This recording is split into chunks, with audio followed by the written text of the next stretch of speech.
शिवलिंग की स्थापना, उसके लक्षण और पूजन की विधि का वर्णन तथा शिव पद की प्राप्ति कराने वाले सत्कर्मों का विवेचन। ऋषियों ने पूछा, सूत जी, शिवलिंग की स्थापना कैसे करनी चाहिए, उसका लक्षण क्या है तथा उसकी पूजा कैसे करनी चाहिए, किस देश काल में करनी चाहिए और किस द्रव्य के द्वारा उसका निर्माण होना चाहिए। सूत जी ने कहा, महर्षियों, मैं तुम लोगों के लिए इस विषय का वर्णन करता हूँ, ध्यान देकर सुनो और समझो। अनुकूल एवं शुभ समय में किसी पवित्र तीर्थ में, नदी आदि के तट पर अपनी रुचि के अनुसार ऐसी जगह शिवलिंग की स्थापना करनी चाहिए या नित्य पूजन हो सके। पार्थिव द्रव्य से, जलमय द्रव्य से अथवा तेजस पदार्थ से अपनी रुचि के अनुसार कल्पोक्त लक्षणों से युक्त शिवलिंग का निर्माण करके उसकी पूजा करने से उपासक को उस पूजन का पूरा फल प्राप्त होता है। संपूर्ण शुभ लक्षणों से युक्त शिवलिंग की यदि पूजा की जाए तो वह तत्काल पूजा का फल देने वाला होता है। यदि चल प्रतिष्ठा करनी हो तो उसके लिए छोटा सा शिवलिंग अथवा विग्रह श्रेष्ठ माना जाता है, और यदि अचल प्रतिष्ठा करनी हो तो स्थूल शिवलिंग अथवा विग्रह अच्छा माना गया है। उत्तम लक्षणों से युक्त शिवलिंग की पीठ सहित स्थापना करनी चाहिए। शिवलिंग का पीठ मंडलाकार, चौकोर, त्रिकोण अथवा खाट के पाई की भांति ऊपर नीचे मोटा और बीच में पतला होना चाहिए। ऐसा लिंग पीठ महान फल देने वाला होता है। पहले मिट्टी से, प्रस्तर आदि से अथवा लोहे आदि से शिवलिंग का निर्माण करना चाहिए। जिस द्रव्य से शिवलिंग का निर्माण हो उसी से उसका पीठ भी बनाना चाहिए। यही स्थावर शिवलिंग की विशेष बात है। चल प्रतिष्ठा वाले शिवलिंग में भी लिंग और पीठ का एक ही उपादान होना चाहिए, किंतु बाण लिंग के लिए ये नियम नहीं है। लिंग की लंबाई निर्माणकर्ता या स्थापना करने वाले यजमान के 12 अंगुल के बराबर होनी चाहिए। ऐसे ही शिवलिंग को उत्तम कहा गया है। इससे कम लंबाई हो तो फल में कमी आ जाती है, अधिक हो तो कोई दोष की बात नहीं है। चरलिंग में भी वैसा ही नियम है। उसकी लंबाई कम से कम कर्ता के 1 अंगुल के बराबर होना चाहिए। उससे छोटा होने पर अलग फल मिलता है, किंतु उससे अधिक होना दोष की बात नहीं है। यजमान को चाहिए वह पहले शिल्प शास्त्र के अनुसार एक विमान या देवालय बनाए जो देवगणों की मूर्तियों से अलंकृत हो। उसका गर्भगृह बहुत ही सुंदर, सुदृढ़ और दर्पण के समान स्वच्छ हो। उसे 9 प्रकार के रत्नों से विभूषित किया गया हो। उसमें पूर्व और पश्चिम दिशा में 2 मुख्य द्वार हो। जहाँ शिवलिंग की स्थापना करनी हो उस स्थान के गर्त में नीलम, लाल, वैदूर्य, श्याम, मरकत, मोती, मूंगा, गोमेद और हीरा, इन 9 रत्नों को तथा अन्य महत्वपूर्ण द्रव्यों को वैदिक मंत्रों के साथ छोड़े। सद्योजात आदि 5 वैदिक मंत्रों द्वारा शिवलिंग का 5 स्थानों में क्रमशः पूजन करके अग्नि में भविष्य की अनेक आहुतियां दे और परिवार सहित मेरी पूजा करके गुरु स्वरूप आचार्य को धन से तथा भाई बंधुओं को मन चाही वस्तुओं से संतुष्ट करे।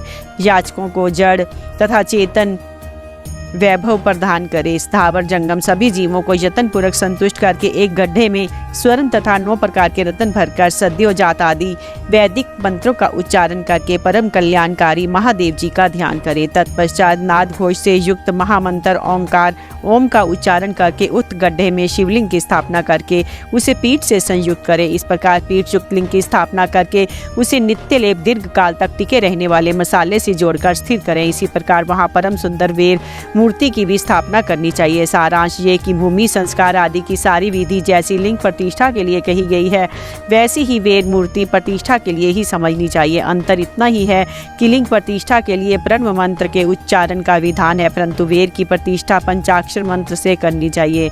या लिंग की प्रतिष्ठा हुई है वहाँ भी उत्सव के लिए बाहर सवारी निकालने आदि के निमित्त वेद मूर्ति को रखना आवश्यक है। वेद को बाहर से भी लिया जा सकता है, उसे गुरुजनों से ग्रहण करे। ब्रह्म वेद वही लेने योग्य है जो साधु पुरुषों द्वारा पूजित हो। इस प्रकार लिंग में और वेर में भी क्यों ही महादेव जी की पूजा शिवप्रद प्रदान करने वाली होती है। स्थावर और जंगम के भेद से लिंग भी 2 प्रकार का कहा गया है। वृक्ष लता आदि को स्थावर लिंग कहते हैं, कृमि कीट आदि को जंगम लिंग। स्थावर लिंग की सिंचने आदि के द्वारा सेवा करनी चाहिए और जंगम लिंग को आहार एवं जल आदि देकर तृप्त करना उचित है। उन स्थावर जंगम जीवों को सुख पहुंचाने में अनुरक्त होना भगवान शिव का पूजन है, ऐसा विद्वान पुरुष मानते हैं।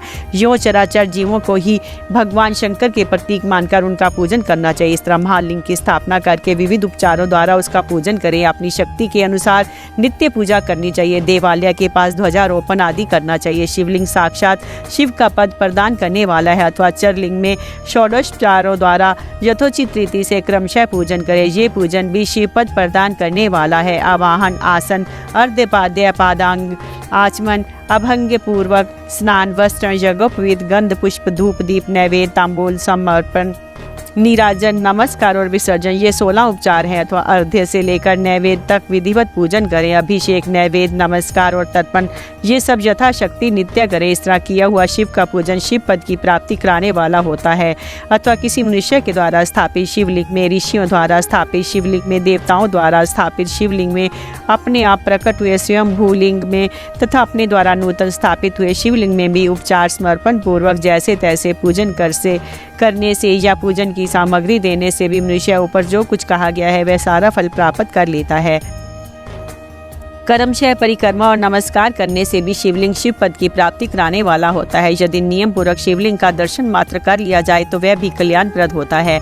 मिट्टी, आटा, गाय के गोबर, फूल, कनेर, पुष्प, जल, गुड़, मक्खन, भस्म अथवा अन्न से भी अपनी रुचि के अनुसार शिवलिंग बनाकर तदनुसार उसका पूजन करें। अथवा प्रतिदिन 10,000 प्रणव मंत्र का जप करें। अथवा दोनों संध्याओं के समय 1-1 सहस्त्र प्रणव का जप किया करें। ये क्रम भी शिव पद की प्राप्ति कराने वाला है, ऐसा जानना चाहिए। जप काल में मकरांत प्रणव का उच्चारण मन की शुद्धि करने वाला होता है। समाधि में मानसिक जप का विधान है तथा अन्य सब समय भी उपांशु जप ही करना चाहिए। नाद और बिंदु से युक्त ओंकार के उच्चारण को विद्वान पुरुष समान प्रणव कहते हैं। यदि प्रतिदिन आदर पूर्वक 10,000 पंचाक्षर मंत्र का जप किया जाए अथवा दोनों संध्याओं के समय 1-1 सहस्त्र का ही जप किया जाए तो उसे शिव पद की प्राप्ति कराने वाला समझना चाहिए।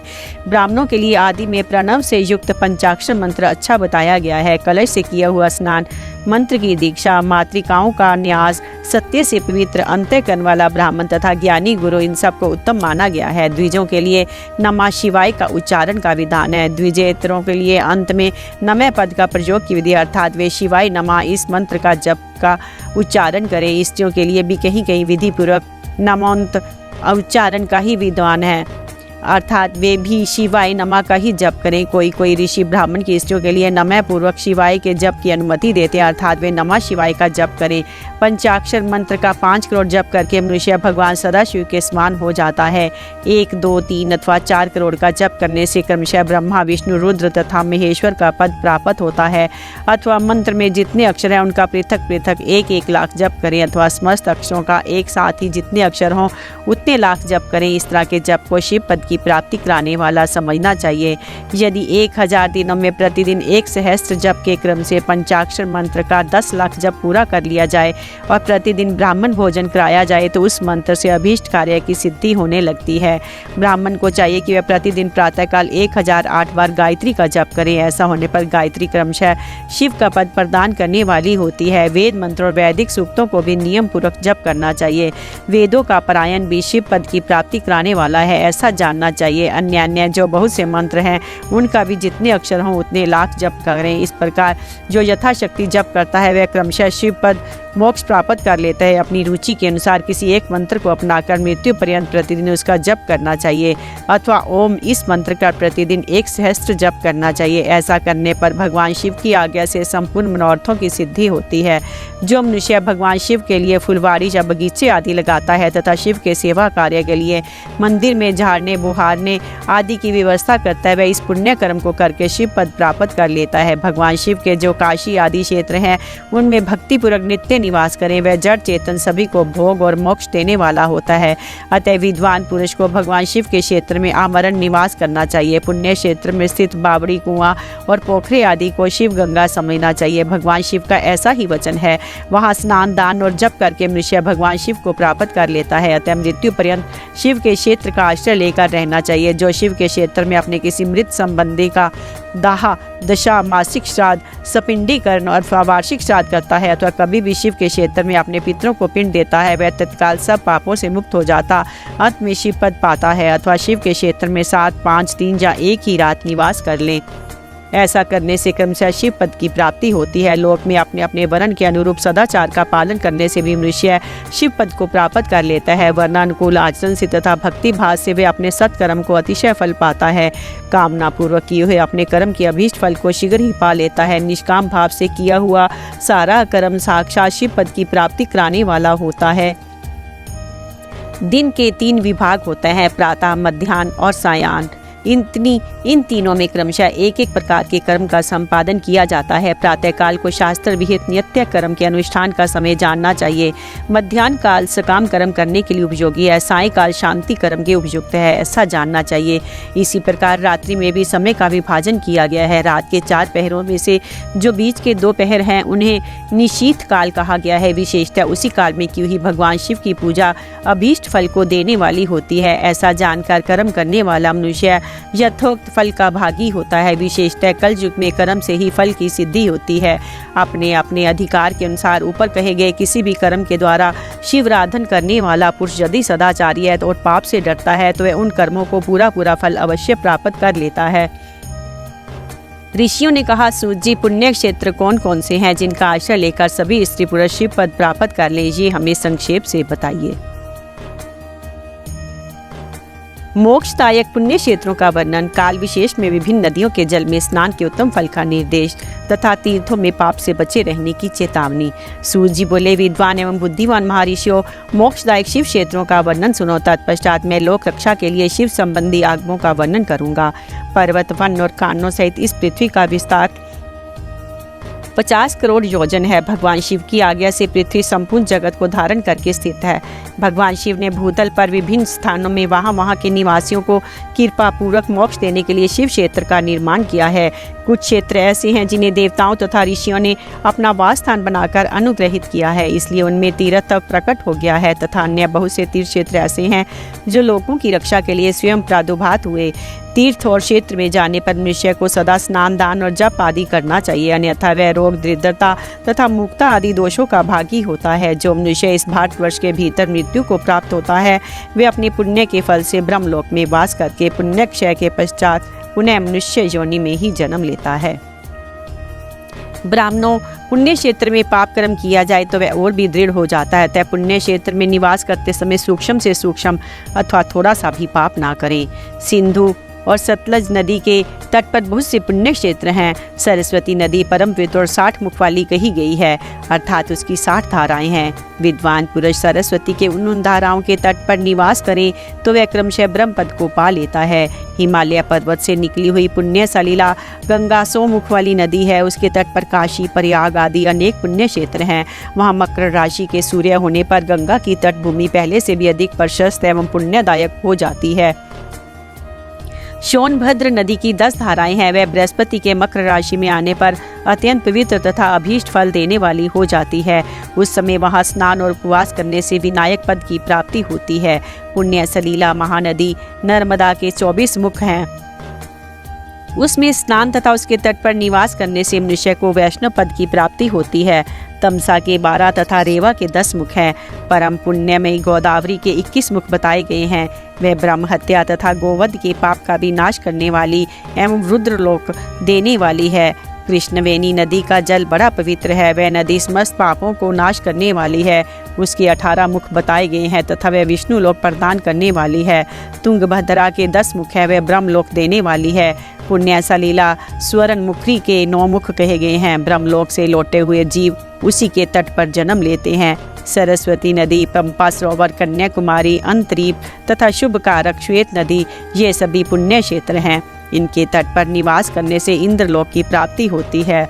सहम पर्वत से निकली हुई महानदी कावेरी परम पुण्यमयी है। उसके 27 मुख बताए गए हैं। वह संपूर्ण अभीष्ट वस्तुओं को देने वाली तथा उसके तट स्वर्ग लोक की प्राप्ति कराने वाले तथा ब्रह्मा और विष्णु का पद देने वाले हैं। कावेरी के जो तट शैव क्षेत्र के अंतर्गत हैं वे अभीष्ट फल देने के साथ ही शिवलोक प्रदान करने वाली भी है। नैमिषारण्य तथा बद्रिका आश्रम में सूर्य और बृहस्पति के मेष राशि में आने पर यदि स्नान करें तो उस समय वहां किए हुए स्नान पूजन आदि को ब्रह्मलोक की प्राप्ति कराने वाला जानना चाहिए। सिंह और कर्क राशि में सूर्य की संक्रांति होने पर सिंधु नदी में किया हुआ स्नान तथा केदार तीर्थ के जल का पान एवं स्नान ज्ञानदायक माना गया है। जब बृहस्पति सिंह राशि में स्थित हों उसी समय सिंह की संक्रांति से युक्त भाद्रपद मास में यदि गोदावरी के जल में स्नान किया जाए तो वह शिवलोक की प्राप्ति कराने वाला होता है। ऐसा पूर्व काल में स्वयं भगवान शिव ने कहा था। जब सूर्य और बृहस्पति कन्या राशि में स्थित हों तब यमुना और सोनभद्र में स्नान करे। वह स्नान धर्मराज तथा गणेश जी के लोक में महान भोग प्रदान कराने वाला होता है। ये महर्षियों की मान्यता है। जब सूर्य और बृहस्पति तुला राशि में स्थित हों उस समय कावेरी नदी में स्नान करे। वह स्नान भगवान विष्णु के वचन की महिमा से संपूर्ण अभीष्ट वस्तुओं को देने वाला माना गया है। जब सूर्य और बृहस्पति वृश्चिक राशि पर आ जाए तब मार्गशीर्ष अगहन के महीने में नर्मदा में स्नान करने से श्री विष्णु लोक की प्राप्ति हो सकती है। सूर्य और बृहस्पति के धन राशि में स्थित होने पर स्वर्णमुखी नदी में किया हुआ स्नान शिवलोक प्रदान कराने वाला होता है, जैसा कि ब्रह्मा जी का वचन है।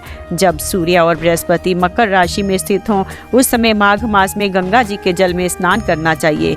ब्रह्मा जी का कथन है कि वह स्नान शिवलोक की प्राप्ति कराने वाला होता है। शिवलोक के पश्चात ब्रह्मा और विष्णु के स्थानों में सुख भोगने पर अंतरिम मनुष्य को ज्ञान की प्राप्ति हो जाती है। माघ मास में तथा सूर्य के कुंभ राशि में स्थित होने पर फाल्गुन मास में गंगा जी के तट पर किया हुआ श्राद्ध, पिंडदान अथवा तिलोदक दान पिता और नाना दोनों कुलों के पितरों की अनेकों पीढ़ियों का उद्धार करने वाला माना गया है। सूर्य और बृहस्पति जब मीन राशि पर स्थित हों तब कृष्णवेणी नदी में किए गए स्नान की ऋषियों ने प्रशंसा की है। उन महीनों में पूर्वोक्त तीर्थ में किया हुआ स्नान इंद्र पद की प्राप्ति कराने वाला होता है। विद्वान पुरुष गंगा अथवा कावेरी नदी का आश्रय लेकर तीर्थवास करे। ऐसा करने से तत्काल किए हुए पाप का निश्चय ही नाश हो जाता है। रुद्रलोक प्रदान करने वाले बहुत से क्षेत्र हैं। ताम्रपर्णी और वेगवती ये दोनों नदियां ब्रह्मलोक की प्राप्ति रूप फल देने वाली हैं। इन दोनों के तट पर कितने ही स्वर्गदायक क्षेत्र हैं। इन दोनों के मध्य में बहुत से पुण्यप्रद क्षेत्र हैं। वहां निवास करने वाला विद्वान पुरुष वैसे फल का भागी होता है। सदाचार, उत्तम वृद्धि तथा सद्भावना के साथ तथा मन में दया भाव रखते हुए विद्वान पुरुष को तीर्थ में निवास करना चाहिए, अन्यथा उसका फल नहीं मिलता। पुण्य क्षेत्र में किया हुआ थोड़ा सा पुण्य भी अनेक प्रकार से वृद्धि को प्राप्त होता है तथा वहाँ किया हुआ छोटा सा पाप भी महान हो जाता है। यदि पुण्य क्षेत्र में रहकर ही जीवन बिताने का निश्चय हो तो उस पुण्य संकल्प से उसका पहले का सारा पाप तत्काल नष्ट हो जाएगा, क्योंकि पुण्य को ऐश्वर्यदायक कहा गया है। ब्राह्मणों, तीर्थवास जनित पुण्य कायिक, वाचिक और मानसिक सारे पापों का नाश कर देता है। तीर्थ में किया हुआ मानसिक पाप वज्रलेप हो जाता है। वह कई कल्पों तक पीछा नहीं छोड़ता।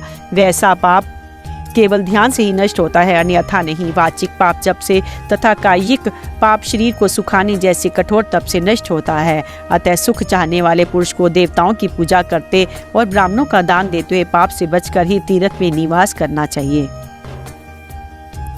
सदाचार, शौचाचार, स्नान, मसम धारण, संध्या वंदन, प्रणव जप, गायत्री जप, दान, न्यायता, धनोपार्जन तथा अग्निहोत्र आदि की विधि एवं महिमा गावत। ऋषियों ने कहा, सूत जी, अब आप शीघ्र हमें ये सदाचार सुनाइए जिससे विद्वान पुरुष पुण्य लोकों पर विजय पाता है। स्वर्ग प्रदान करने वाला, धर्म में आचार तथा नरक का नष्ट कष्ट देने वाले अधर्म में आचारों का भी वर्णन कीजिए। सूत जी बोले, सदाचार का पालन करने वाला विद्वान ब्राह्मण ही वास्तव में ब्राह्मण नाम धारण करने का अधिकारी है। जो केवल वेदोक्त आचार का पालन करने वाला वेद का अभ्यासी है, उस ब्राह्मण की विप्र संज्ञा होती है। सदाचार, वेदाचार तथा विद्या, इनमें से एक एक गुण से ही युक्त होने पर उसे द्विज कहते हैं, जिसमें स्वल्प मात्रा में ही आचार का पालन देखा जाता है। जिसने वेदाध्ययन भी बहुत कम किया है तथा जो राजा का सेवक, उसे क्षत्रिय ब्राह्मण कहते हैं। जो ब्राह्मण कृषि तथा वाणिज्य कर्म करने वाला है और कुछ कुछ ब्राह्मणोचित आचार का भी पालन करता है, वह वैश्य ब्राह्मण है। तथा जो स्वयं ही खेत जोतता है, उसे शूद्र ब्राह्मण कहा गया है। जो दूसरों के दोष देखने वाला परद्रोही है, उसे चंडाल द्विज कहते हैं। इसी तरह क्षत्रियों में भी जो पृथ्वी का पालन करता है, वह राजा है। दूसरे लोग रायतवहीन क्षत्रिय माने गए हैं। वैश्यों में भी जो धान्य आदि वस्तु का क्रय विक्रय होता है, वह वैश्य कहलाता है। दूसरों का वणिक कहते हैं। जो ब्राह्मणों, क्षत्रिय तथा वैश्यों की सेवा में लगा रहता है, वही वास्तव में शूद्र कहलाता है। जो शूद्र हल जोतने का काम करता है, उसे वृषल समझना चाहिए। सेवा, शिल्प और कर्षण से भिन्न वृत्ति का आश्रय लेने वाले शूद्र दस्यु कहलाते हैं। इन सभी वर्णों के मनुष्य को चाहिए कि वे ब्रह्म मुहूर्त में उठकर पूर्वाभिमुख हो। सबसे पहले देवताओं का, फिर धर्म का, अर्थ का, उसकी प्राप्ति के लिए उठाए जाने वाले क्लेशों का तथा आय और व्यय का भी चिंतन करें। रात के पिछले पहर को उषा काल जानना चाहिए। उस अंतिम पहर का जो आधा या मध्य भाग है, उसे संधि कहते हैं। उस संधि काल में उठकर द्विज को मल मूत्र आदि का त्याग करना चाहिए। घर से दूर जाकर बाहर से अपने शरीर को ढके रखकर दिन में उत्तर अभिमुख होकर बैठकर मल मूत्र का त्याग करें। यदि उत्तर अभिमुख बैठने में कोई रुकावट हो तो दूसरी दिशा की ओर मुख करके बैठे। जल, अग्नि, ब्राह्मण आदि देवताओं को सामना बचा कर बैठे। मल त्याग करके उठने पर फिर उस मल को ना देखें। तदंतर जलाशय से बाहर निकाले हुए जल से ही गुदा की शुद्धि करें अथवा देवताओं, पितरों तथा ऋषियों के तीर्थों में उतरे बिना ही प्राप्त हुए जल से शुद्धि करनी चाहिए। गुदा में 7, 5 या 3 बार मिट्टी लगाकर उसे धोकर शुद्ध करें। लिंग में ककोड़े के फल के बराबर मिट्टी लेकर लगाएं और उसे धो दें, परंतु गुदा में लगाने के लिए 1 पसर मिट्टी की आवश्यकता होती है। लिंग और गुदा की शुद्धि के पश्चात उठकर अन्यत्र जाएं और हाथ पैरों की शुद्धि करके 8 बार कुल्ला करें। जिस किसी वृक्ष के पत्ते से अथवा उसके पत्तल काट से जल के बाहर दातुन करना चाहिए, उस समय तर्जनी उंगली का उपयोग ना करें। ये दंत शुद्धि का विधान बताया गया है। तदंतर जल संबंधी देवताओं को नमस्कार करके मंत्र पाठ करते हुए जलाशय में स्नान करें। यदि कंठ तक या कमर तक पानी में खड़े होने की शक्ति ना हो तो घुटने तक जल में खड़ा हो अपने ऊपर जल छिड़ककर मंत्रोच्चारण पूर्वक स्नान कार्य संपन्न करे। विद्वान पुरुष को चाहिए वहाँ तीर्थ जल से देवता आदि का स्नानांग तर्पण भी करें। इसके बाद धोत वस्त्र लेकर 5 गज करके उसे धारण करे। साथ ही कोई उत्तरीय भी धारण कर ले, क्योंकि संध्या वदन आदि सभी कर्मों में उसकी आवश्यकता होती है। नदी आदि तीर्थों में स्नान करने पर स्नान संबंधी उतारे हुए वस्त्र को वहां ना धोएं। स्नान के पश्चात विद्वान पुरुष भीगे हुए उस वस्त्र को बावड़ी में, कुएं के पास अथवा घर आदि में ले जाएं। वहां पत्थर पर, लकड़ी आदि पर, जल में या स्थल में अच्छी तरह धोकर उस वस्त्र को निचोड़ें। द्विजो वस्त्र को निचोड़ने से जो जल गिरता है वह एक श्रेणी के पितरों की तृप्ति के लिए ही होता है। उसके बाद जाबाली उपनिषद में बताए गए मंत्र से भस्म लेकर उसके द्वारा त्रिपुंड लगाएं। इस विधि का पालन ना किया जाए, इसके पूर्व ही यदि जल में भस्म गिर जाए तो गिराने वाला नरक में जाता है। आपोहिष्ठा इत्यादि मंत्र से पाप शांति के लिए सिर पर जल छिड़के तथा जस्य अक्षाय इस मंत्र को पढ़कर पैर पर जल छिड़के। ऐसा संधि प्रोक्षण कहते हैं। आपोहिष्ठा इत्यादि मंत्र में 3 ऋचाएं हैं और प्रत्येक ऋचा में गायत्री छंद के 3-3 चरण हैं। इनमें से प्रथम ऋचा के 3 चरणों का पाठ करते हुए क्रमशः पैर, मस्तक और हृदय में जल छिड़कें। दूसरी ऋचा के 3 चरणों को पढ़कर क्रमशः मस्तक, हृदय और पैर में जल छिड़कें तथा तीसरी ऋचा के 3 चरणों का पाठ करते हुए क्रमशः हृदय, पैर और मस्तक का जल से प्रोक्षण करें। इस विद्वान पुरुष मंत्र स्नान मानते हैं। किसी अपवित्र वस्तु से किंचित स्पर्श हो जाने पर, अपना स्वास्थ्य ठीक न रहने पर, राजा और राष्ट्र पर भय उपस्थित होने पर तथा यात्रा काल में जल की उपलब्धि न होने की विवशता आ जाने पर मंत्र स्नान करना चाहिए।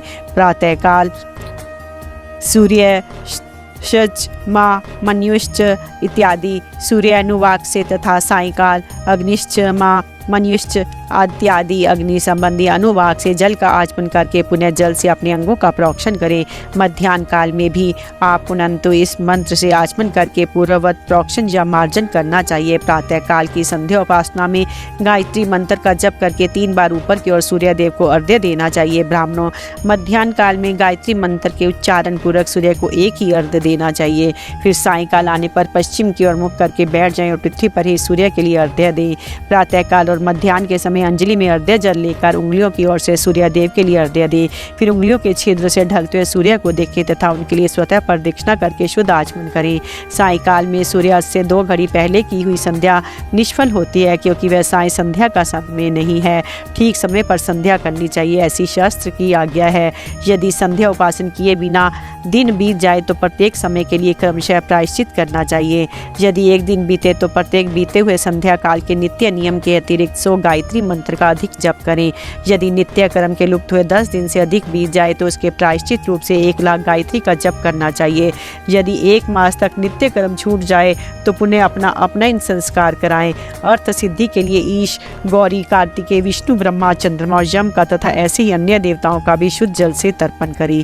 फिर तर्पण कर्म को ब्राह्मण करके शुद्ध आचमन करें। तीर्थ के दक्षिण प्रशस्त मठ में, मंत्रालय में, देवालय में, घर में अथवा अन्य किसी नियत स्थान में आसन पर स्थिरता पूर्वक बैठकर विद्वान पुरुष अपनी बुद्धि को स्थिर करें और संपूर्ण देवताओं को नमस्कार करके पहले प्रणव का जप करने के पश्चात गायत्री मंत्र की आवृत्ति करें। प्रणव के अ, उ और म इन 3 अक्षरों से जीव और ब्रह्म की एकता का प्रतिपादन होता है। इस बात को जानकर प्रणव ओम का जप करना चाहिए। जप काल में ये भावना करनी चाहिए कि हम तीनों लोकों की सृष्टि करने वाले, ब्रह्म पालन करने वाले, विष्णु तथा संहार करने वाले रुद्र की जो स्वयं प्रकाश चिन्मय है उपासना करते हैं। ये ब्रह्म स्वरूप ओंकार हमारी कर्मेंद्रियों और ज्ञानेंद्रियों की वृत्तियों को, मन की वृत्तियों को तथा बुद्धि वृत्तियों को सदा भोग और मोक्ष प्रदान करने वाले धर्म एवं ज्ञान की ओर प्रेरित करे। प्रणव के इस अर्थ का बुद्धि के द्वारा चिंतन करता हुआ जो इसका जप करता है वह निश्चय ही ब्रह्म को प्राप्त कर लेता है। अथवा अर्थ अनुसंधान के बिना भी प्रणव का नित्य जप करना चाहिए। इससे ब्राह्मण तप की पूर्ति होती है।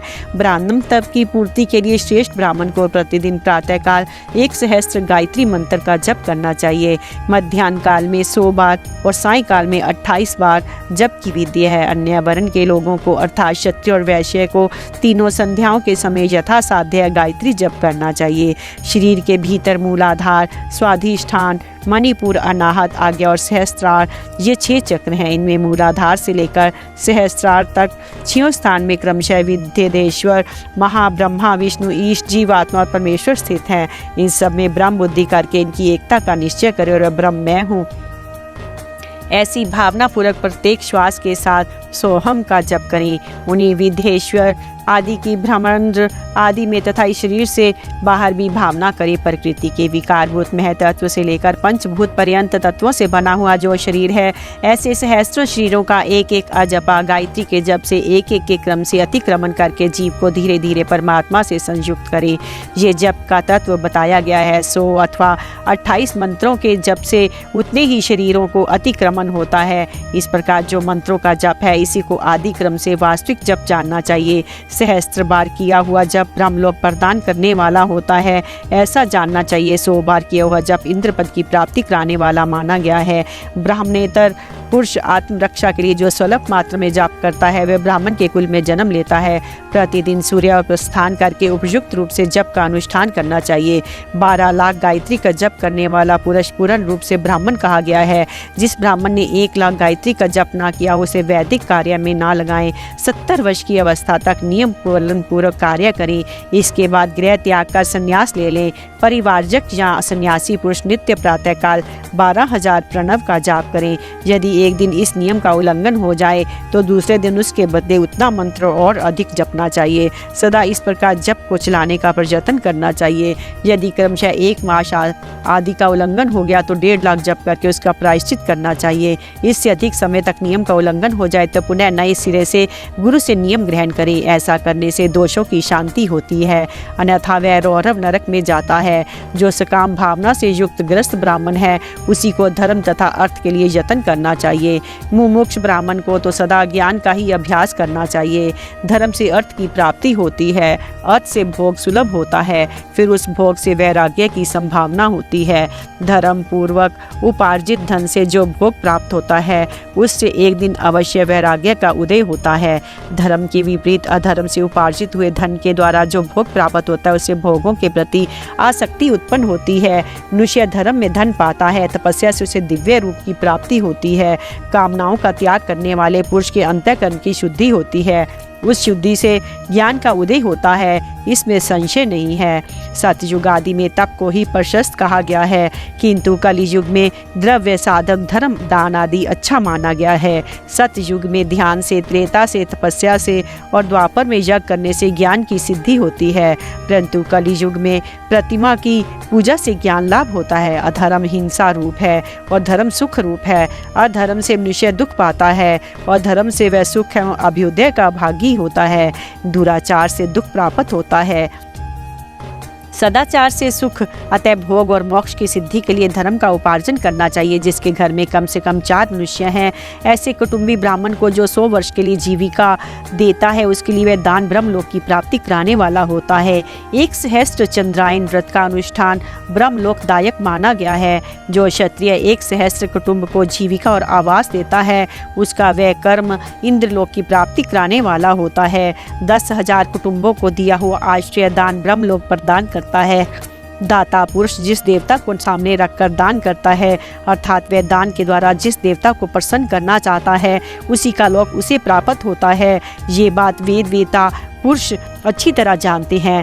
धनहीन पुरुष सदा तपस्या का उपार्जन करे, क्योंकि तपस्या और तीर्थ सेवन से अक्षय सुख पाकर मनुष्य उसका उपभोग करता है। अब मैं न्यायतः धन के उपार्जन की विधि बता रहा हूँ। ब्राह्मण को चाहिए वह सदा सावधान रहकर विशुद्ध प्रतिग्रह तथा याजन आदि से धन का अर्जन करे।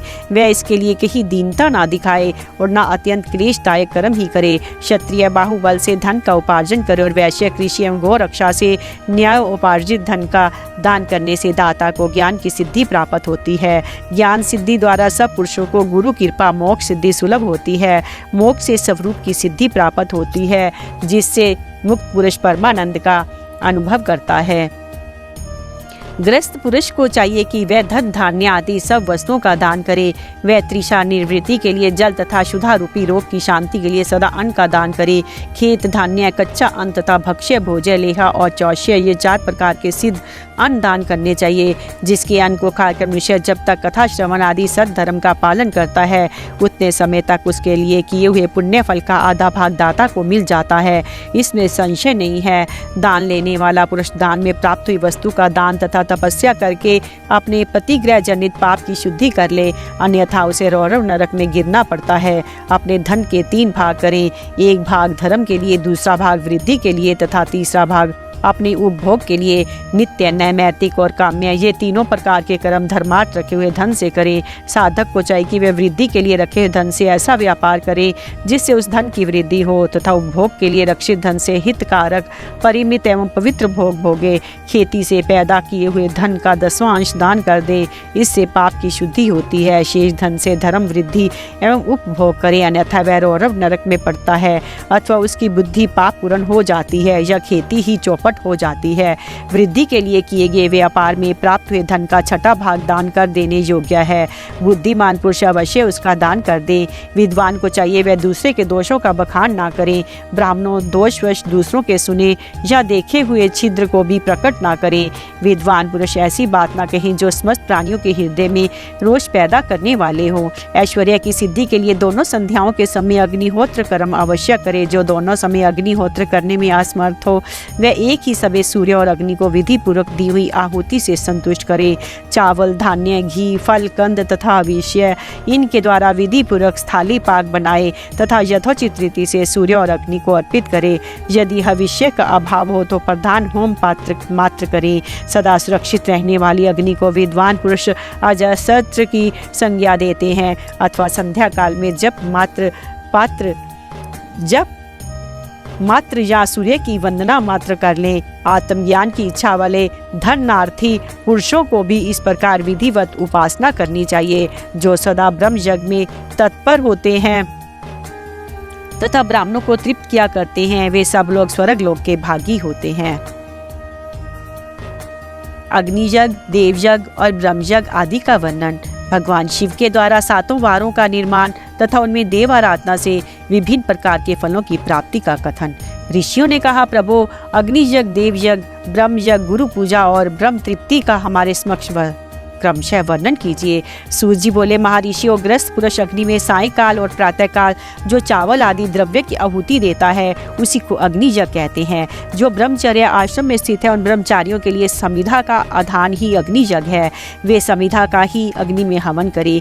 ब्राह्मणों, ब्रह्मचर्य आश्रम में निवास करने वाले द्विजों का जब तक विवाह न हो जाए और वे उपासना अग्नि की प्रतिष्ठा न कर लें, तब तक उनके लिए अग्नि में समिधा की आहुति, व्रत आदि का पालन तथा विशेष यजन आदि ही कर्तव्य है। द्विजों, जिन्होंने ब्रह्म अग्नि को विसर्जित करके अपने आत्मा में ही अग्नि का आरोप कर लिया है, ऐसे वानप्रस्थियों और सन्यासियों के लिए यही हवन या अग्नियज्ञ है कि वे विहित समय पर हितकर, परिमित और पवित्र अन्न का भोजन कर ले। ब्राह्मणों, सायंकाल अग्नि के लिए दी हुई आहुति संपत्ति प्रदान करने वाली होती है, ऐसा जानना चाहिए, और प्रातःकाल सूर्यदेव को दी हुई आहुति आयु की वृद्धि करने वाली होती है। ये बात अच्छी तरह समझ लेनी चाहिए। दिन में अग्निदेव सूर्य में ही प्रविष्ट हो जाते हैं, अतः प्रातःकाल सूर्य को दी हुई आहुति भी अग्नियज्ञ के अंतर्गत है। इस प्रकार ये अग्नि यज्ञ का वर्णन किया गया। इंद्र आदि समस्त देवताओं के उद्देश्य से अग्नि में जो आहुति दी जाती है उसे देवयज्ञ समझना चाहिए। स्थाली पाक आदि यज्ञों का देवयज्ञ ही मानना चाहिए। लौकिक अग्नि में प्रतिष्ठित जो चूड़ा करना आदि संस्कार निमित्तिक हवन कर्म है उन्हें भी देवयज्ञ के ही अंतर्गत जानना चाहिए। अब ब्रह्म यज्ञ का वर्णन सुनो। द्विज को चाहिए कि वह देवताओं की तृप्ति के लिए निरंतर ब्रह्म यज्ञ करे। वेदों को जो नित्य अध्ययन या स्वाध्याय होता है उसी को ब्रह्म यज्ञ कहा गया है। प्रातः नित्य कर्म के अनंतर सायंकाल तक ब्रह्म यज्ञ किया जा सकता है, उसके बाद रात में इसका विधान नहीं है। अग्नि के बिना देव यज्ञ कैसे संपन्न होता है इसे तुम लोग श्रद्धा से और आदर पूर्वक सुनो। सृष्टि के आरंभ में सर्वज्ञ दयालु और सर्वसमर्थ महादेव जी ने समस्त लोगों के उपकार के लिए वारों की कल्पना की। वे भगवान शिव संसार रूपी रोग को दूर करने के लिए वैद्य हैं, सबके ज्ञाता तथा समस्त औषधों के भी औषध हैं। उन भगवान ने पहले अपने वार की कल्पना की जो आरोग्य प्रदान करने वाला है।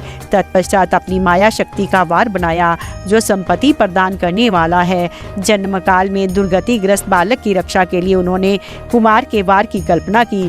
तत्पश्चात सर्वसमर्थ महादेव जी ने आलस्य और पाप की निवृत्ति तथा समस्त लोगों को हित करने की इच्छा से लोक रक्षक भगवान विष्णु का वार बनाया। इसके बाद सबके स्वामी भगवान शिव ने पुष्टि और रक्षा के लिए आयुकर्ता त्रिलोक सृष्टा परमेष्टि ब्रह्मा का आयुष्कारक वार बनाया जिसमें संपूर्ण जगत के आयुष्य की सिद्धि हो सके। इसके बाद तीनों लोगों की वृद्धि के लिए पहले पुण्य पाप की रचना हो जाने पर उनके करने वाले लोगों को शुभाशुभ फल देने के लिए भगवान शिव ने इंद्र और यम के वारों का निर्माण किया। ये दोनों वार क्रमशः भोग देने वाले तथा लोगों के मृत्यु भय को दूर करने वाले हैं। इसके बाद सूर्य आदि 7 ग्रहों को जो अपने ही स्वरूप भूत तथा प्राणियों के लिए सुख दुख के सूचक है भगवान शिव ने उपयुक्त 7 वारों का स्वामी निश्चित किया। वे सबके सब ग्रह नक्षत्रों के ज्योतिर्मय मंडल में प्रतिष्ठित हैं। शिव के वार या दिन के स्वामी सूर्य हैं, शक्ति संबंधी वार के स्वामी सोम हैं, कुमार संबंधी दिन के अधिपति मंगल हैं, विष्णु वार के स्वामी बुध हैं, ब्रह्मा जी के वार के अधिपति बृहस्पति हैं, इंद्रवार के स्वामी शुक्र और यमवार के स्वामी शनिश्चर हैं। अपने अपने वार में की हुई उन देवताओं की पूजा उनके अपने अपने फल को देने वाली होती है। सूर्य आरोग्य के और चंद्रमा संपत्ति के दाता हैं। मंगल व्याधियों का निवारण करते हुए बुध पुष्टि देते हैं, बृहस्पति आयु की वृद्धि करते हैं, शुक्र भोग देते हैं और शनिश्चर मृत्यु का निवारण करते हैं। ये 7 वारों के क्रमशः फल बताए गए हैं जो उन देवताओं की प्रीति से प्राप्त होते हैं। अन्य देवताओं को भी पूजा का फल देने वाले भगवान शिव ही हैं।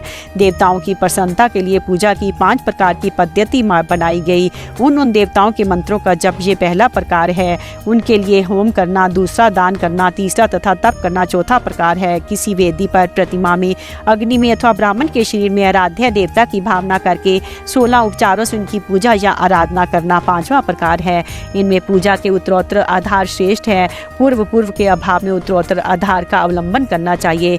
दोनों नेत्रों तथा मस्तक के रोग में कुष्ठ रोग की शांति के लिए भगवान सूर्य की पूजा करके ब्राह्मणों को भोजन कराएं। तदंतर 1 दिन, 1 मास, 1 वर्ष अथवा 3 वर्ष तक लगातार ऐसा साधन करना चाहिए। इससे यदि प्रबल प्रारब्ध का निर्माण हो जाए तो रोग एवं जरा आदि रोगों का नाश हो जाता है। इष्ट देव के नाम मंत्रों का जप आदि साधन वार आदि के अनुसार फल देते हैं। रविवार को सूर्य देव के लिए, अन्य देवताओं के लिए तथा ब्राह्मणों के लिए विशिष्ट वस्तु अर्पित करें। ये साधन विशिष्ट फल देने वाला होता है तथा इसके द्वारा विशेष रूप से पापों की शांति होती है। सोमवार को विद्वान पुरुष संपत्ति की प्राप्ति के लिए लक्ष्मी आदि की पूजा करें तथा सपत्नीक ब्राह्मणों को घृत पक्व अन्न का भोजन कराएं। मंगलवार को रोगों की शांति के लिए काली आदि की पूजा करें तथा उड़द, मूंग एवं अरहर की दाल आदि से युक्त अन्न ब्राह्मणों को भोजन कराएं। बुधवार को विद्वान पुरुष दधि युक्त अन्न से भगवान विष्णु का पूजन करें। ऐसा करने से सदा पुत्र, मित्र और कलत्र आदि की पुष्टि होती है। जो दीर्घायु होने की इच्छा रखता है वह गुरुवार को देवताओं की पुष्टि के लिए वस्त्र यज्ञोपवीत मिश्रित खीर से यजन पूजन करे। भोगों की प्राप्ति के लिए शुक्रवार को एकाग्रचित होकर देवताओं का पूजन करें और ब्राह्मणों की तृप्ति के लिए षड रस युक्त अन्न दे। इसी प्रकार स्त्रियों की प्रसन्नता के लिए सुंदर वस्त्र आदि का विधान करें। शनिश्चर अपरिमितियों का निवारण करने वाला है। उस दिन बुद्धिमान पुरुष रुद्र आदि की पूजा करें। तिल के होम से, दान से देवताओं को संतुष्ट करके ब्राह्मणों को तिल मिश्रित अन्न भोजन कराएं। जो इस तरह देवताओं की पूजा करेगा वह आरोग्य आदि फल का भागी होगा। देवताओं के नित्य पूजन, विशेष पूजन, स्नान, दान, जप, होम तथा ब्राह्मण तर्पण आदि में एवं रवि आदि वारों में विशेष तिथि और नक्षत्रों का योग प्राप्त होने पर विभिन्न देवताओं के पूजन में सर्वज्ञ जगदीश्वर भगवान शिव ही उन देवताओं के रूप में पूजित ही सब लोगों को आरोग्य आदि फल प्रदान करते हैं। देश, काल, पात्र, द्रव्य, श्रद्धा, लोक के अनुसार उनके तारतम्य क्रम का ध्यान रखते हुए महादेव जी आराधना करने वाले लोगों को आरोग्य आदि फल देते हैं। शुभ मांगलिक कर्म के आरंभ में और अशुभ के अंत में तथा जन्म नक्षत्रों के आने पर गृहस्थ पुरुष अपने घर में आरोग्य आदि की समृद्धि के लिए सूर्य आदि ग्रहों का पूजन करे। इससे सिद्ध है कि देवताओं का यजन संपूर्ण अभीष्ट वस्तुओं को देने वाला है। ब्राह्मणों को देव यजन कर्म वैदिक मंत्र के साथ होना चाहिए। शूद्र आदि दूसरों का देवयज्ञ तांत्रिक विधि से होना चाहिए। शुभ फल की इच्छा रखने वाले मनुष्य को सातों ही दिन अपनी शक्ति के अनुसार सदा देव पूजन करना चाहिए। निर्धन मनुष्य तपस्या द्वारा और धनी व्रत के द्वारा देवताओं की आराधना करे। वह बार बार श्रद्धा पूर्वक इस तरह के धर्म का अनुष्ठान करता है और बारंबार पुण्य लोकों में नाना प्रकार के फल भोगकर पुनः इस पृथ्वी पर जन्म ग्रहण करता है। धनवान पुरुष सदा भोग सिद्धि के लिए मार्ग में वृक्ष आदि लगाकर लोगों के लिए छाया की व्यवस्था करें, जलाशय बनवाएं, वेद शास्त्रों की प्रतिष्ठा के लिए पाठशाला का निर्माण करें तथा अन्य प्रकार से भी धर्म का संग्रह करता रहें। धनी को ये सब कार्य सदा ही करते रहना चाहिए। समय अनुसार पुण्य कर्मों के परिपाक से अंतःकरण शुद्ध होने पर ज्ञान की सिद्धि हो जाती है। तो जो उस अध्याय को सुनता, पढ़ता अथवा सुनने की व्यवस्था करता है उसे देवयज्ञ का फल प्राप्त होता है। देश, काल, पात्र और दान आदि का विचार। ऋषियों ने कहा, समस्त पदार्थों के ज्ञाताओं में श्रेष्ठ सूत जी, अब आप क्रमशः देश, काल आदि का वर्णन करें। सूत जी बोले, महर्षियों, देवयज्ञ आदि कर्म में अपना शुद्ध ग्रह समान फल देने वाला होता है, अर्थात अपने घर में किए हुए देवयज्ञ आदि शास्त्रोक्त फल को सब मात्रा में देने वाले होते हैं। गौशाला का स्थान घर की अपेक्षा 10 गुना फल देता है। जलाशय का तट उससे भी 10 गुना महत्व रखता है तथा जहाँ बेल, तुलसी एवं पीपल वृक्ष का मूल निकट हो वह स्थान जलाशय के तट से भी 10 गुना फल देने वाला होता है। देवालय को उससे भी 10 गुने महत्व का स्थान जानना चाहिए। देवालय से भी 10 गुना महत्व रखता है तीर्थ भूमि का तट, उससे 10 गुना श्रेष्ठ है नदी का किनारा, उससे 10 गुना उत्कृष्ट है तीर्थ नदी का तट और उससे भी 10 गुना महत्व रखता है सप्तगंगा नामक नदियों का तीर्थ। गंगा, गोदावरी, कावेरी, ताम्रपर्णी, सिंधु, सरयू और नर्मदा, इन 7 नदियों को सप्तगंगा कहा गया है। समुद्र के तट का स्थान इनसे भी 10 गुना पवित्र माना गया है और पर्वत के शिखर का प्रदेश समुद्र तट से भी 10 गुना पावन है। सबसे अधिक महत्व का वह स्थान जानना चाहिए जहाँ मन लग जाए। यहाँ तक देश का वर्णन हुआ, अब काल का तारतम्य बताया जाता है। सतयुग में यज्ञ, दान आदि कर्म पूर्ण फल देने वाले होते हैं, ऐसा जानना चाहिए। त्रेता युग में उसका 3/4 फल मिलता है। द्वापर में सदा आधे ही फल की प्राप्ति कही गई है। कल युग में 1/4 ही फल की प्राप्ति समझनी चाहिए और आधा कल युग बीतने पर उस 1/4 फल से भी 1/4 कम हो जाता है। शुद्ध अंतःकरण वाले पुरुष को शुद्ध एवं पवित्र दिन समफल देने वाला होता है। विद्वान ब्राह्मणों, सूर्य संक्रांति के दिन किया हुआ सत्कर्म पूर्वोक्त शुद्ध दिन की अपेक्षा 10 गुना फल देने वाला होता है, ये जानना चाहिए। उससे भी 10 गुना महत्व उस कर्म का है जो विषुव नामक योग में किया जाता है। दक्षिणायन आरंभ होने के दिन अर्थात कर्क की संक्रांति में किए हुए पुण्य कर्म का महत्व विषुव से भी 10 गुना माना गया है। उससे भी 10 गुना मकर संक्रांति में और उससे भी 10 गुना चंद्र ग्रहण में किए हुए पुण्य का महत्व है। सूर्य ग्रहण का समय सबसे उत्तम है, उसमें किए गए पुण्य कर्म का फल चंद्र ग्रहण से भी अधिक और पूर्ण मात्रा में होता है। इस बात को विज्ञ पुरुष जानते हैं। जगत रूपी सूर्य का राहु रूपी विष से संयोग होता है, इसलिए सूर्य ग्रहण का समय रोग प्रदान करने वाला है। अतः उस विष की शांति के लिए उस समय स्नान, दान और जप करें। वह काल विष की शांति के लिए उपयोगी होने के कारण पुण्यप्रद माना गया है। जन्म नक्षत्र के दिन तथा व्रत की पूर्ति के दिन का समय सूर्य ग्रहण के समान ही समझा जाता है, परंतु महापुरुषों के संग का काल करोड़ों सूर्य ग्रहण के समान पावन है, ऐसा ज्ञानी पुरुष जानते मानते हैं। तपोनिष्ठ योगी और ज्ञाननिष्ठ जति ये पूजा के पात्र हैं, क्योंकि ये पापों के नाश में कारण होते हैं। जिसने 24 लाख गायत्री का जप कर लिया हो वह ब्राह्मण भी पूजा का उत्तम पात्र है।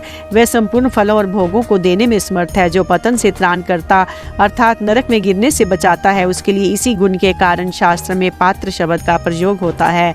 वह दाता का पातक से त्राण करने के कारण पात्र कहलाता है। गायत्री अपने गायक का पतन से त्राण करती है, इसलिए वह गायत्री कहलाती है। जैसे इस लोक में जो धनहीन है वह दूसरे का धन नहीं देता, जो यहाँ धनवान है वही दूसरे को धन दे सकता है, उसी तरह जो स्वयं शुद्ध और पवित्र आत्मा है वही दूसरे मनुष्य को त्राण या उद्धार कर सकता है। जो गायत्री का जप करके शुद्ध हो गया है वही शुद्ध ब्राह्मण कहलाता है। इसलिए दान, जप, होम और पूजा सभी कर्मों के लिए वही शुद्ध पात्र है। ऐसा ब्राह्मण ही दान तथा रक्षा करने की पात्रता रखता है। स्त्री हो या पुरुष, जो भी भूखा हो वही अन्न दान का पात्र है। जिसको जिस वस्तु की इच्छा हो उसे वह वस्तु बिना मांगे ही दे दी जाए तो दाता का उस दान का पूरा फल प्राप्त होता है। ऐसी महर्षियों की मान्यता है। जो सवाल या याचना करने के बाद दिया गया हो वह दान आधा ही फल देने वाला बताया गया है। अपने सेवक को दिया हुआ दान 1/4 फल देने वाला होता है। विप्रवरो, जो जाति मात्र से ब्राह्मण है और दीनतापूर्ण वृत्ति से जीवन बिताता है, उसे दिया हुआ धन का दान दाता को इस भूतल पर 10 वर्षों तक भोग प्रदान करने वाला होता है। वही दान यदि वेद वेता ब्राह्मण को दिया जाए तो यह स्वर्ग लोक में देवताओं के वर्ष से 10 वर्षों तक दिव्य भोग देने वाला होता है। शील और उच्च वृत्ति से लाया हुआ और गुरु दक्षिणा में प्राप्त हुआ अंधन शुद्ध द्रव्य कहलाता है। उसका दान दाता को पूर्ण फल देने वाला बताया गया है। क्षत्रियों का शौर्य से कमाया हुआ, वैश्यों का व्यापार से आया हुआ और शूद्रों का सेवावृत्ति से प्राप्त किया हुआ धन भी उत्तम द्रव्य कहलाता है। धर्म की इच्छा रखने वाली स्त्रियों को जो धन पिता एवं पति से मिला हुआ हो उनके लिए वह उत्तम द्रव्य है। गौ आदि 12 वस्तुओं को चैत्र आदि 12 महीनों में क्रमशः दान करना चाहिए।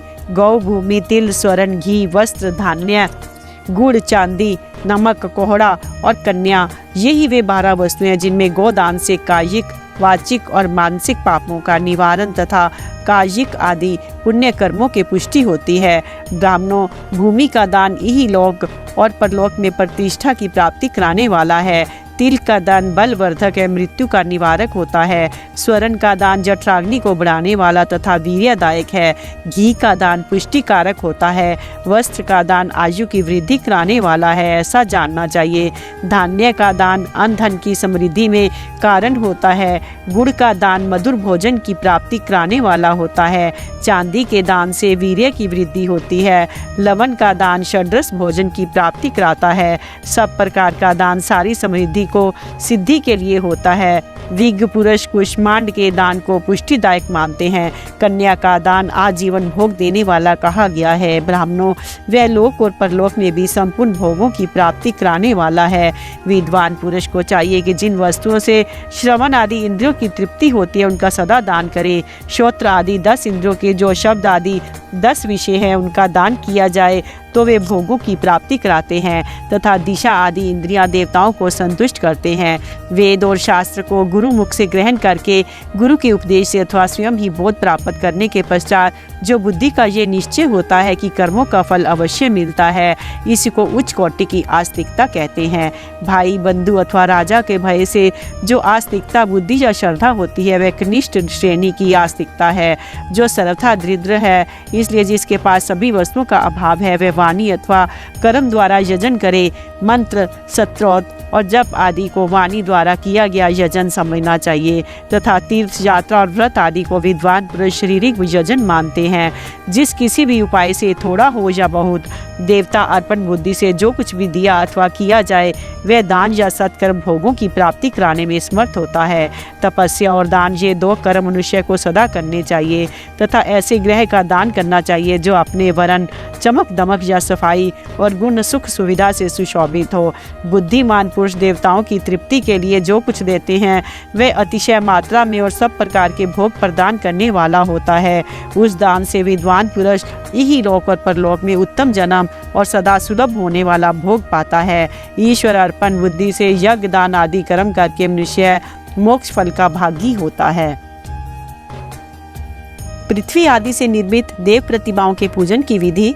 उनके लिए नैवेद्य का विचार, पूजन के विभिन्न उपचारों का फल, विशेष मास, वार, तिथि एवं नक्षत्रों के योग में पूजन का विशेष फल तथा लिंग के वैज्ञानिक स्वरूप का विवेचन। ऋषियों ने कहा, साधु शिरोमणे, अब आप पार्थिव प्रतिमा की पूजा का विधान बताइए जिससे समस्त अभीष्ट वस्तुओं की प्राप्ति होती है। सूत जी बोले, महर्षियों, तुम लोगों ने बहुत उत्तम बात पूछी है। पार्थिव प्रतिमा का पूजन सदा संपूर्ण मनोरथों को देने वाला तथा दुख का तत्काल निवारण करने वाला है। मैं उसका वर्णन करता हूँ, तुम लोग उसको ध्यान देकर सुनो। पृथ्वी आदि की बनी हुई देव प्रतिमाओं की पूजा इस भूतल पर अभिष्टदायक मानी गई है। निश्चय ही इसमें पुरुषों का और स्त्रियों का भी अधिकार है। नदी, पोखरे अथवा कुएं में प्रवेश करके पानी के भीतर से मिट्टी ले आएं, फिर गंध चूर्ण के द्वारा उसका संशोधन करें, शुद्ध मंडप में रखकर उसे महीन पीसे और साने। इसके बाद हाथ से प्रतिमा बनाएं और दूध से उसका सुंदर संस्कार करें। उस प्रतिमा में अंग प्रत्यंग अच्छी तरह प्रकट हुए हों तथा वह सब प्रकार के अस्त्र शस्त्रों से संपन्न बनाई गई हो। तदंतर उसे पद्मासन पर स्थापित करके आदर पूर्वक उसका पूजन करे। गणेश, सूर्य, विष्णु, दुर्गा और शिव की प्रतिमा का, शिव का एवं शिवलिंग का, द्विज का सदा पूजन करना चाहिए। षोडशोपचार पूजन जनित फल की सिद्धि के लिए 16 उपचारों द्वारा पूजन करना चाहिए। पुष्प से प्रोक्षण और मंत्र पाठ पूर्वक अभिषेक करें। अघनी की चावल से नैवेद्य तैयार करें। सारा नैवेद्य एक कुड़व लगभग पाव भर होना चाहिए। घर में पार्थिव पूजन के लिए एक कुड़व और बाहर किसी मनुष्य द्वारा स्थापित शिवलिंग के पूजन के लिए एक प्रस्थ सेर भर नैवेद्य तैयार करना आवश्यक है, ऐसा जानना चाहिए। देवताओं द्वारा स्थापित शिवलिंग के लिए 3 सेर नैवेद्य अर्पित करना उचित है और स्वयं प्रकट हुए स्वयंभू लिंग के लिए 5 सेर। ऐसा करने पर पूर्ण फल की प्राप्ति समझनी चाहिए। इस प्रकार सहस्त्र बार पूजा करने से द्विज सत्यलोक को प्राप्त कर लेता है।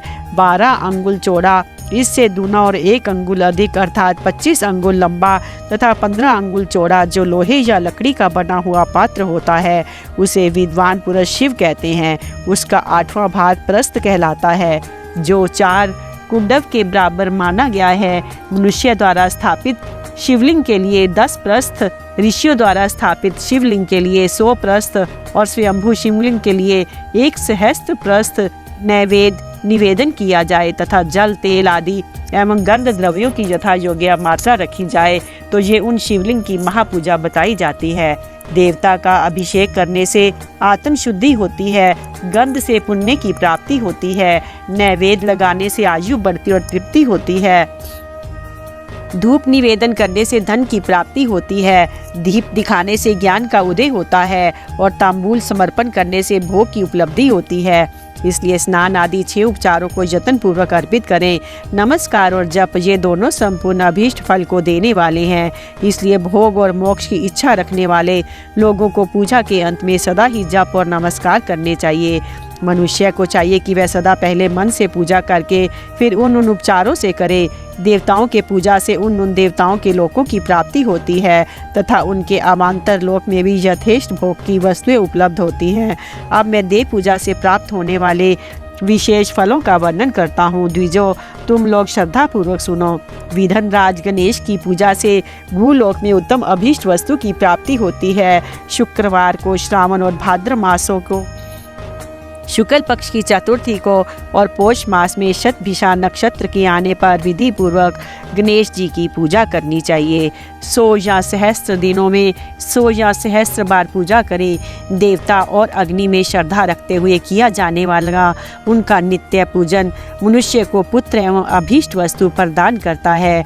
वे स्वस्थ पापों का शमन तथा भिन्न भिन्न दुष्कर्मों का विनाश करने वाला है। विभिन्न वारों में की हुई शिव आदि की पूजा को आत्म शुद्धि प्रदान करने वाली समझना चाहिए।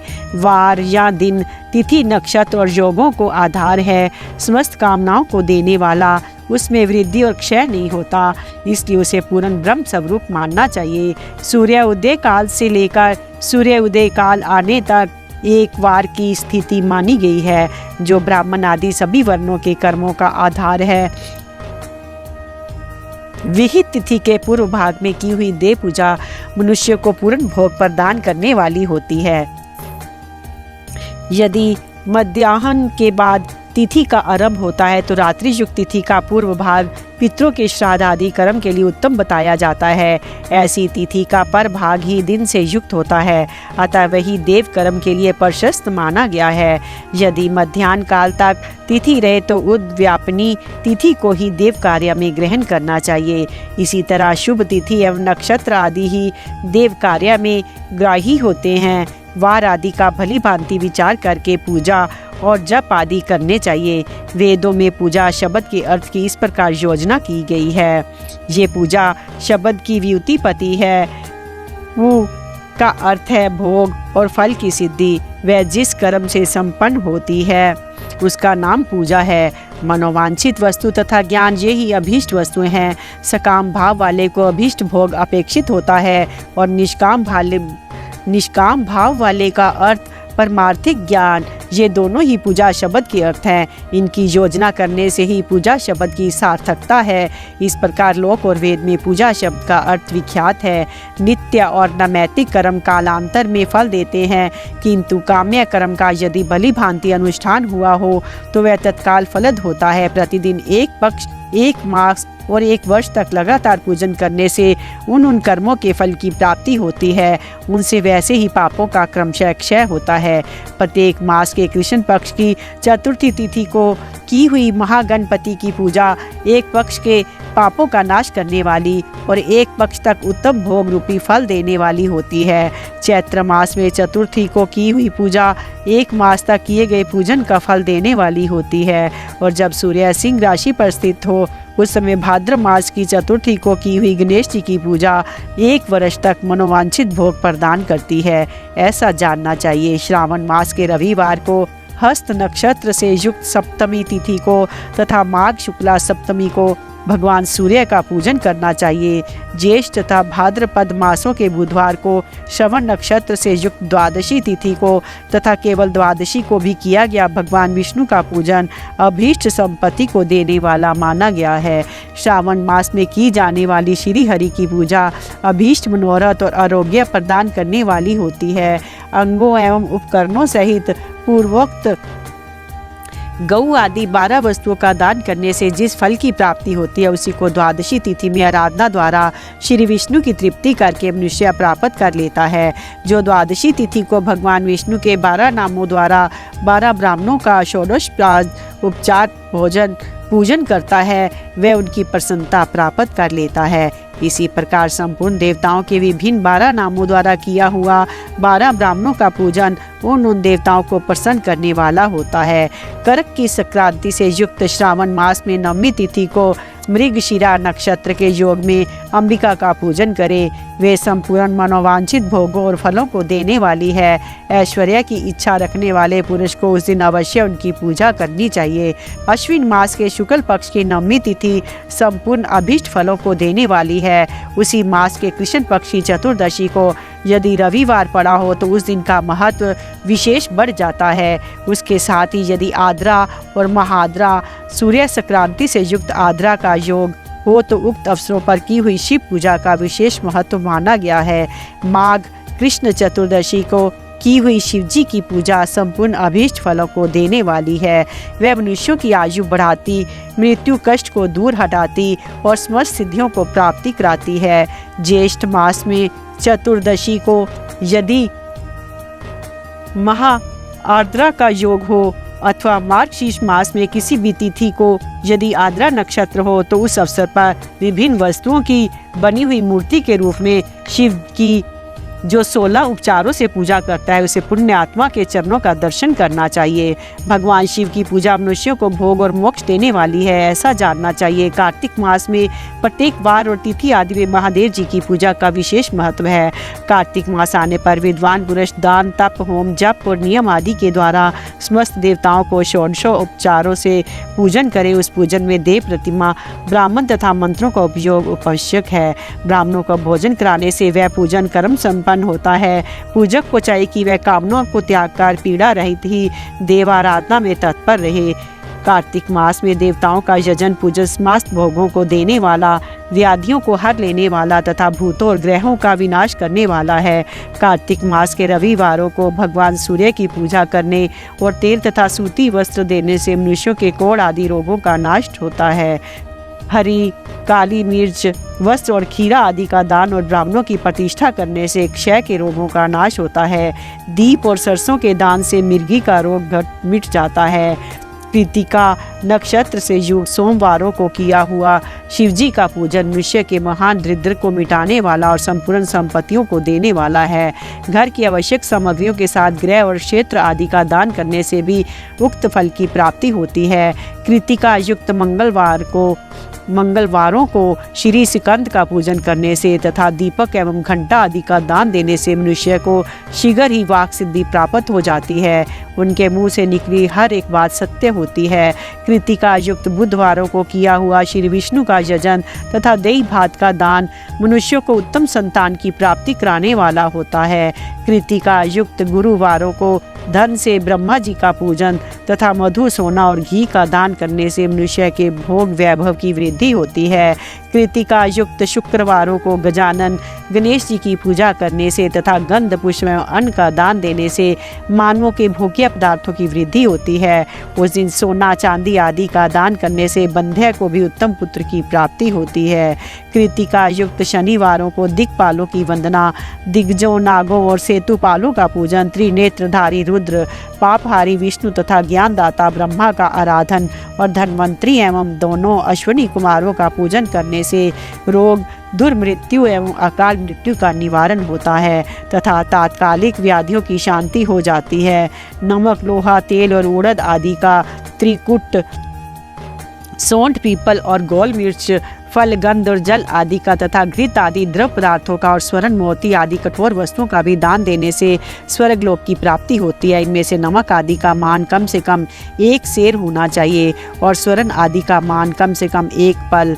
धन की संक्रांति से युक्त पोष मास में उषा काल में शिव आदि समस्त देवताओं का पूजन क्रमशः समस्त सिद्धियों की प्राप्ति कराने वाला होता है। इस पूजन में अघनी के चावल से तैयार किए गए हविष्य का नैवेद्य उत्तम बताया जाता है। पोष मास में नाना प्रकार के अन्न का नैवेद्य विशेष महत्व रखता है। मार्गशीर्ष मास में केवल अन्न का दान करने वाले मनुष्य को संपूर्ण अभीष्ट फलों की प्राप्ति हो जाती है। मार्गशीर्ष मास में अन्न का दान करने वाले मनुष्य के सारे पाप नष्ट हो जाते हैं।